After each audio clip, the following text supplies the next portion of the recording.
Okay, today we're going to go through how to disassemble and reassemble a Colt Python. Now this is an early 70s vintage Python, but they're all pretty much the same internally. They just change some of the exterior features over the years, different sights, different grips, etc. So anyway, the first thing you want to do before you start working on it is to make sure it's not loaded. So this one isn't loaded.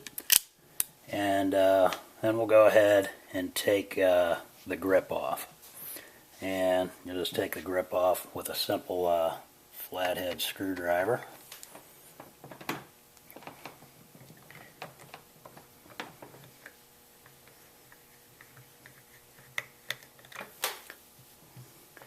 And we'll go ahead and put that to the side.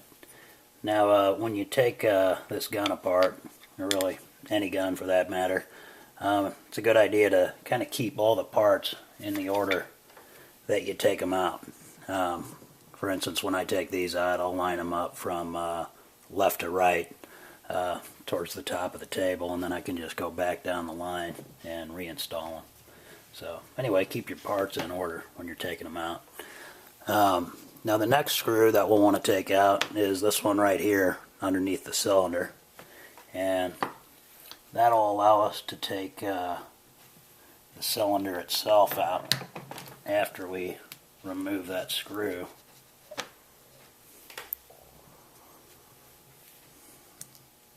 And underneath that little screw is a spring and a little pin that's in there, and you might have to turn the gun upside down and tap it for that little pin to come out there. So you've got your screw, your pin, and your spring, and you want to just kind of keep those together.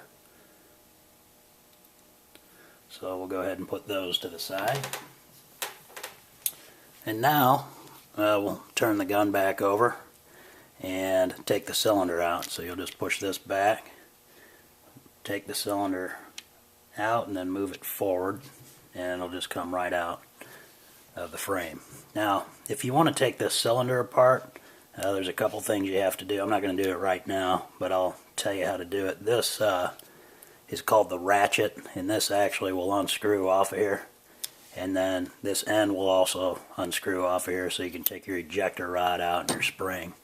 So if you want to take that apart to clean it, you can. Sometimes these ratchets are on here pretty tight. I'll usually wrap an old t-shirt or a rag around there to unscrew it. So anyway, we'll take the cylinder out, go ahead and put that to the side. And at that point, we are ready to take the two screws out of the side plate here. And we have one right here above the trigger, and then one right here that's under the grip. So we'll take the one out by the trigger first.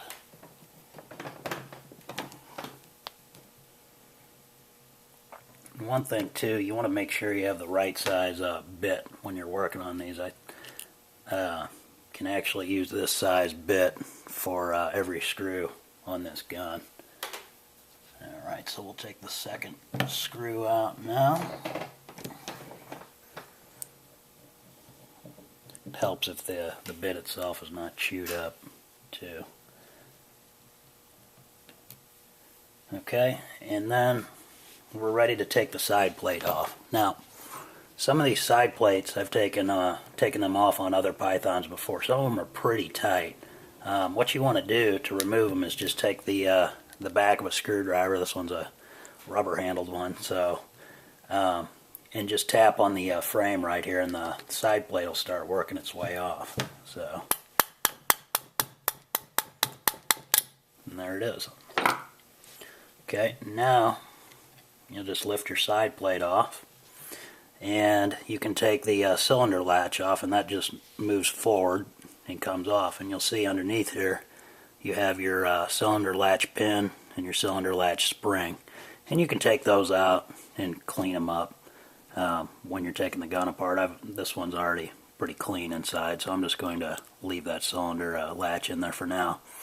And also take your 2 side plate screws and put them back in the same hole that they came out of, so you don't forget.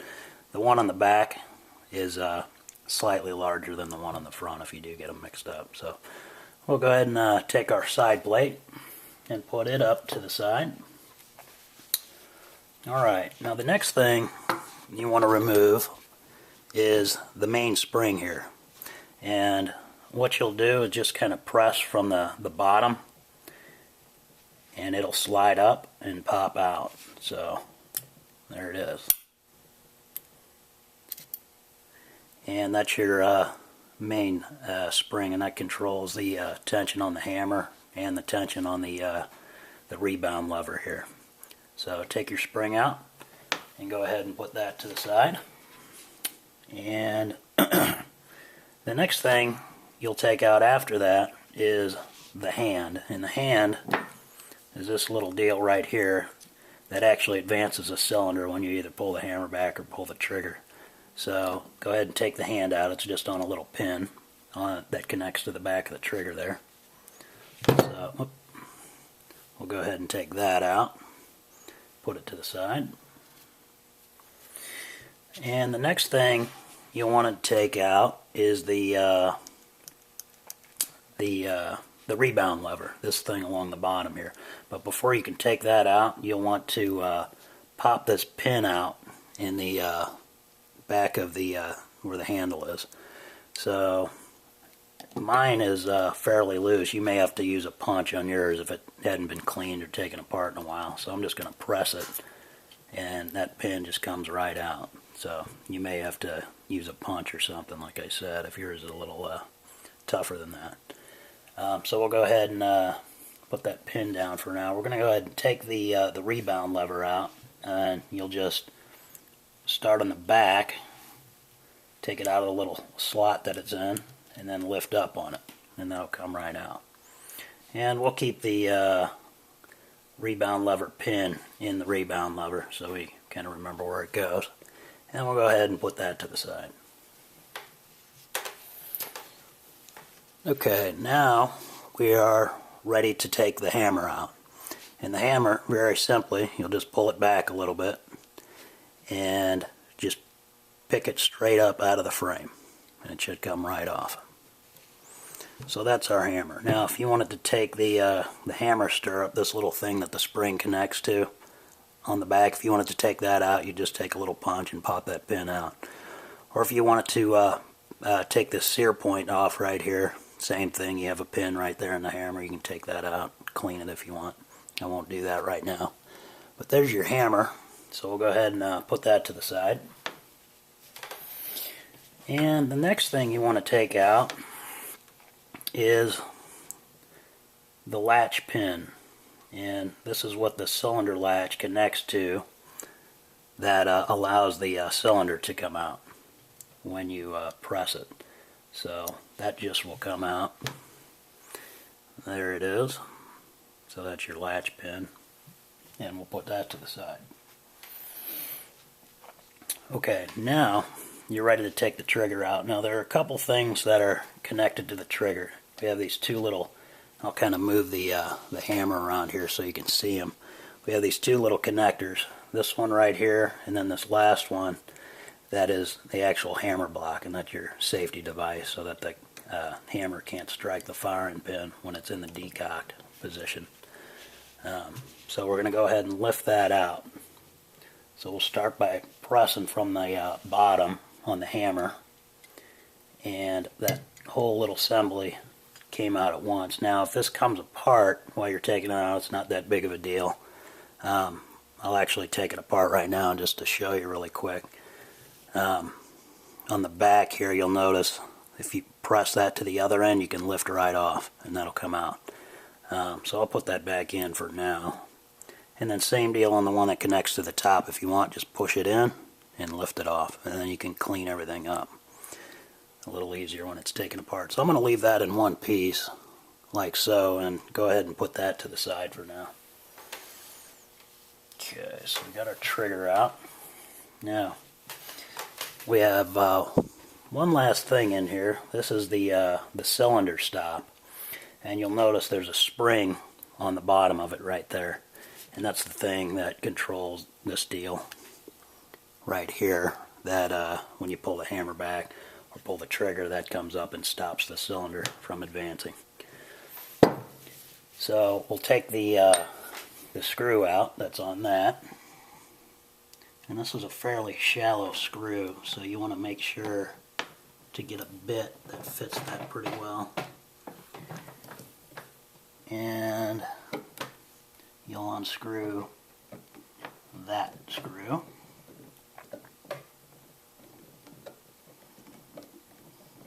And a little bit of tension will be released when you take that screw out. You'll notice that little part will move slightly, and that's okay. So we've got the screw out. Now, in order to get this cylinder stop out, instead of trying to push from the top and taking it out, I find it's the easiest just to take a flathead screwdriver and put it in right about here and press down on it slightly. And you want to kind of keep a finger over the spring so it doesn't go flying out. So we'll push down on that and get the cylinder stop out of the actual hole. And there it is. And there's your cylinder stop with the spring still in it, and you can take, of course, the spring out and then clean everything up. So I'm going to leave that in there for now. And we'll go ahead and put that to the side, and with the screw that goes with it. Okay, now we're pretty much down to bare bones inside here. The only thing really left to take out is the firing pin. And in order to take that out, what you want to do first is pop this pin out. And it's a tiny little pin. I've actually used a cheap screwdriver set and cut the top off with a Dremel tool to make a little punch that'll fit inside there. I didn't have a punch handy that was that small. So anyway, we'll turn the gun over and put that in. And I'm actually going to put a little toothbrush under here so that I have some room for the pin to come out on the bottom. And we'll take a little hammer. Just slide that pin down. And I don't pop it all the way out. I'll usually leave it in a little bit just so I can just hammer it right back in when I put it back together. Now, after you do that, in order to take that rear sight the rest of the way off, you'll have to actually unscrew the sight. And before you take this sight off, you might want to kind of remember where your sight is. I know where mine is already because I've taken this apart before. So you'll go ahead and just take that screw all the way out on the top.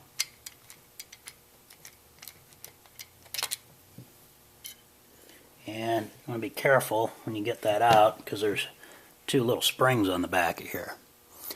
You don't want to lose those. That's for your when you're adjusting your sight, that keeps tension on it. So we'll go ahead and take that sight, that rear sight, and put it to the side. And at that point, we're ready to take the firing pin out. Now, there's a firing pin retaining plate in there that holds it in, and in order to get it out, we need to slide it up. But before we can do that, we need to press the firing pin in.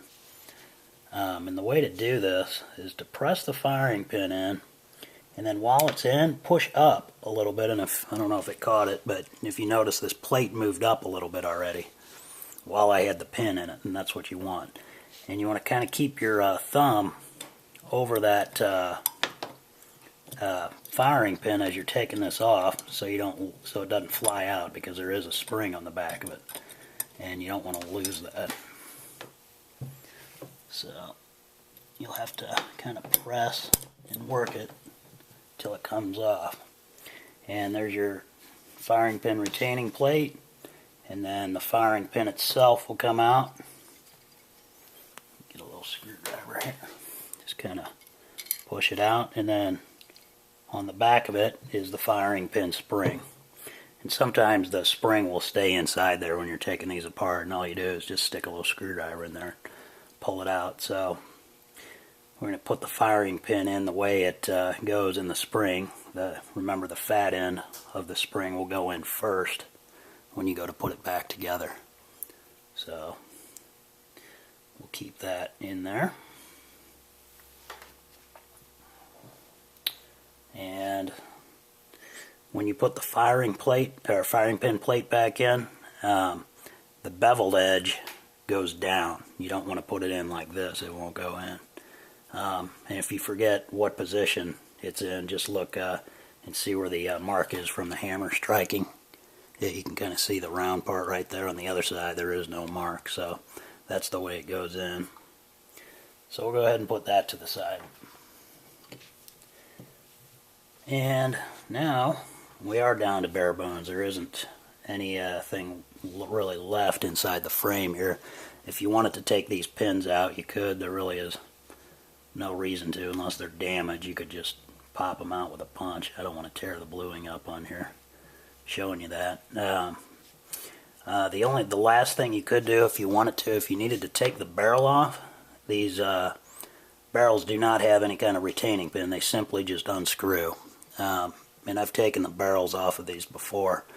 The best way to do it is to put the barrel in a vice grip. Now obviously you want to get some material wrapped around the barrel, and also I use some nylon jaws in my vice grip to hold the barrel, and you want to clamp it up as high as you can go, and then get like a handheld vise. One of those Craftsman handheld vices with the rubber jaws on them work really well, and you want to attach it about right here on the frame. You don't want to attach that back here, because you could twist the frame when you're taking the barrel off. So put the barrel in a vise, get your handheld vise, and those are about 18 inches long, with the little handle that you pump down onto the, and then pump the jaws down onto the frame here. And I actually turn the top part of the gun. I unscrew the frame from the barrel, and that works really well. So, but before you do that, make sure you memorize exactly where the barrel is on the frame, because when you screw it back on, you want it to be lined up straight and in the same position that it was before you took it off, because you can over tighten them and you don't want to do that. Anyway, so you can take the barrel off if you want to. We're not going to do that right now. We're going to go ahead and put it back together in a second. And if you kind of notice, in mine I have this light coat of grease, it looks like. I don't know if you can see it on the camera. I use this product. It's called Slide Glide, and I use it on my competition 45 pistols. And this stuff works really well. It makes the action of the gun just as smooth as butter. And I use it primarily for the internal parts, just on a regular cleaning. Just cleaning the barrel out and cleaning the cylinders out. I don't use this, but when you're really taking your gun down and going to put it back together, this stuff works really well for internal parts. And it's called Slide Glide, and it's you can get it at brianenos.com. That's BRIANENOS.com. And I use it for a lot of my guns. Anyway, it's good stuff. So you can use it if you want. Otherwise, I just use a light coat of oil or something. And of course, you want to clean it out before you oil it up. All these little cracks and crevices can get buildup in them. So, okay, we're going to go ahead and put it back together now. Let me kind of show you how I have all the parts lined up here at the top. They're all in the order that I took them out, so that I can just go back down the row there and put them back in. So anyway, we're going to go ahead and do that now.